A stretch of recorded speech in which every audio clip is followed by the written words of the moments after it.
हरे कृष्णा सज्जनों, मेरा नाम साधना है और मैं उत्तराखंड के केदार घाटी से हूँ। सज्जनों, मैं अपने साथ हुई भगवान की लीलाओं का अनुभव आपके साथ साझा करती हूँ। आज इसी क्रम में भगवान की यह लीला है। यह लीला 18 मार्च 2020 और दिन बुधवार की है। समय मैंने नहीं लिखा है। पहले काली माँ ने दर्शन दिए। वैसे तो उनका एग्रेसिव जो रूप होता है वो ही दिखाया जाता है अधिकांश जितनी भी फोटोज वगैरह में देखा, लेकिन ऐसा नहीं है। वास्तविक रूप उनका बहुत प्यारा है। हालांकि वो गहरे काले रंग की हैं, लेकिन उनकी ऑरेंज कलर की लिपस्टिक रहती है, हमेशा हल्की सी जीभ रहती है, जैसे बच्चे चिढ़ाने के लिए करते हैं ना, ऐसे लटका के जीभ, और पूरा श्रृंगार रहता है। बहुत ही सुंदर लगती हैं वो। ऐसा कोई डरावना उनका कोई रूप नहीं है। तो पहले माता काली ने मुझे दर्शन दिए, फिर वो अदृश्य हो गए 1 सेकंड होते, और जैसे 1 सेकंड हुआ माँ भगवती ने दर्शन दिया। उसके बाद कान्हा जी दर्शन के लिए आए। उनके चारों ओर आसमान था, ऐसा वो दर्शन में दिखा रहे थे मुझे। आसमान में हल्के बादल भी थे, नीला आकाश, पीछे कहीं कहीं बादल सफेद थे। कान्हा जी ने पीत वर्ण की जो है पीताम्बरी पहन रखी थी, लुंगी, और आभूषण मुकुट व मणिमाणिकों से सुसज्जित थे। सारा श्रृंगार उनका बहुत सुंदर था। माँ राधे जो भगवती ने गुलाबी और ऐसे बैगनी सा कुछ शेड लिए हुए लहंगा पहन रखा था। उसके बॉर्डर लाल, हरे और नीले थे। याई बॉर्डर ना होकर चुन्नी होगी, क्योंकि इतने कम सेकंड में जो है दर्शन देते हैं तो इतना बहुत गहराई से ध्यान नहीं जा पाता है, इतना ध्यान में नहीं रख सकती, क्योंकि इतने क्षणिक ये दर्शन होते हैं। माँ बाई और थी और कान्हा जी ने उनकी बाह जो है पकड़ रखी थी। दोनों ही एक दूसरे के साथ मिलकर मेरे आंखों के आगे बनाए हुए उस आसमान में तैर रहे थे, कभी ऊपर कभी इधर कभी उधर।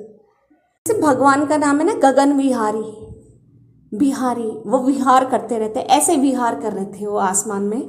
और मेरे सम्मुख जो है उन्होंने ये दृश्य जो है ये उके रखा था, मतलब डेवलप कर रखा था। ये सारा दृश्य मतलब जो दर्शन था वो मुझे दिखा रहे थे सामने पे। ऐसे आसमान बन रखा था, वहाँ पे जो है ये राधे और बिहारी जी जो है विहार कर रहे थे। राधा माता ने अपने बाएं हाथ में एक कमल पुष्प गुलाबी रानी सा शेड लिए हुए पकड़ रखा था। दोनों ही श्रृंगार किए हुए थे, कभी इधर कभी उधर, ऊपर और नीचे, आसमान में भी उड़ रहे थे। फिर यह दृश्य अदृश्य हो गया। वे बहुत प्रसन्नचित्त मुद्रा में लग रहे थे, ऐसा वो दर्शन में प्रतीत करवा रहे थे मुझे कि वे बहुत ही खुश हैं। फिर उसी समय जो है ये सब अदृश्य हो गया है और तीसरा दृश्य आया अब मेरे आंखों के सामने पे। सामने मेरी खुली आंखों के आगे एक विशाल समुद्र बन गया। उसमें समुद्र के अंतिम छोर से कान्हा जी मॉडर्न बोट, तेज इंजन वाली, जैसे फिल्मों में होती है, उस बोट को तेजी से भगाते हुए मेरी ओर ले आ रहे थे। बोट पूरी लकड़ी की बनी हुई थी, किंतु वह चल इंजन से रही थी, क्योंकि वह बहुत ही आवाज कर रही थी। आज भी मुझे याद है और ऐसा लग रहा है जैसे वो अभी अभी हो रहा हो वो दृश्य। वो तेज पानी को काटते हुए जो नाव आती है किसी की ओर, तो वो दृश्य मेरी आंखों के आगे वो आज भी तैर रहा है, क्योंकि ये लीला करी है उन्होंने मेरे सामने पे। तो वो दृश्य में क्या दिखाता है कि वो बोट को चलाते हुए आ रहे हैं बिल्कुल तेजी से, और अपने आप स्वयं खड़े हैं, और जैसे बाइक के हैंडल नहीं पकड़ते ऐसे उन्होंने जो है बोट के इस तरह से पकड़ रखा, और वो बहुत तेजी से पानी को चीरते हुए वो तेजी से मेरी ओर आ रहे थे।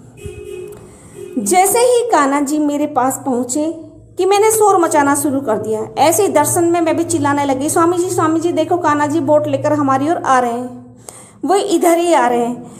जैसे ही मैंने तेजी से चिल्ला चिल्ला के बोलने लगी, जैसे ही उन्होंने सुना कि मैं चिल्ला रही हूँ, जैसे कान्हा जी को पता चला मैं चिल्ला रही हूँ, कान्हा जी ने तुरंत झटके से अपनी नाव को एकदम से बिल्कुल मेरे सामने लाते ही मेरे चिल्लाते चिल्लाते वो बोट का रुख उल्टा कर दिया और बोट मोड़ दी। जिस दिशा से आए थे उसी दिशा में अदृश्य हो गए। यह लीला 2 सेकंड चली होगी लगभग। जब वो चले गए तो मैं ठगी सी रह गई। मैंने देखा स्वामी जी तो सो रहे हैं। मैं पढ़ाई के लिए उस समय 5 बजे जगती थी। पढ़ाई तो क्या, बस यही थी कि अच्छी इंग्लिश कर रही थी, क्योंकि हमारे स्कूल में अंग्रेज आते हैं, उनके साथ इंग्लिश में बात करनी होती है। तो मैं फ्लो में नहीं बात कर पाती, मैं टूटी फूटी इंग्लिश में बोलती हूँ और फिर ट्रांसलेटर यूज करती हूँ। तो इसीलिए कि ट्रांसलेटर ना यूज करूँ और अच्छे से उनसे बात कर सकूँ, इसलिए ही मैं जो है सुबह 5 बजे उठ के जो है इंग्लिश सीखने का प्रयास करती थी, कॉपी में लिखती थी। तो उस समय जो है मैं कॉपी के सामने पे फ़ोन पकड़े बैठी थी और जब ये दृश्य हटा तो मैं ठगी सी रह गई कि काश मैं स्वामी जी के लिए ना आवाज़ देती तो क्या पता वो क्या करते, क्या लीला करते आगे, क्या बोलते कान्हा जी मेरे साथ। मैं बहुत पछताई अपने चिल्लाने पर और ये लीला यही समाप्त हो गई। मुझे आज भी इतने इतने अच्छी लगती है ये लीला, मेरी आंखों में रच बस सी गई है कि कैसे वो विहार कर रहे थे उसमें आसमान में, क्योंकि यही एकमात्र लीला है जो दोनों विचरण कर रहे थे आसमान में। आसमान वाली ये एकमात्र लीला थी मेरे जीवन की जिसमें वे दोनों विहार कर रहे होते हैं आसमान में। अब बहुत सुंदर ही चित्रण था, बहुत सुंदर जो उन्होंने मुझे ये दर्शन दिया, बहुत भव्य था, अत्यंत सुंदर लग रही थी राधा जी।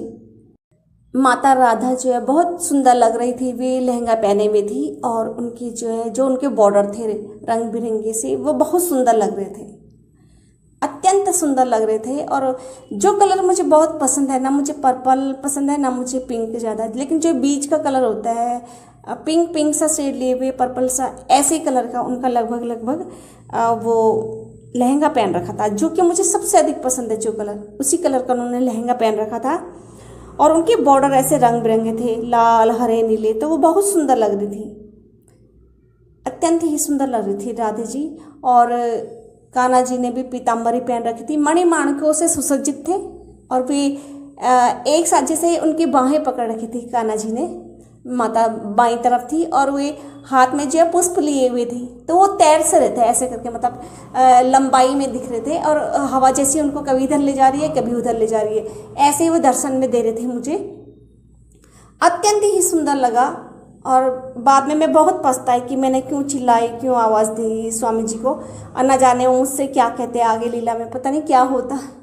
प्रभु इच्छा यहीं तक उनको मुझे इसमें दर्शन देने थे। जय श्री राधे, हरे कृष्णा, हरि बोल।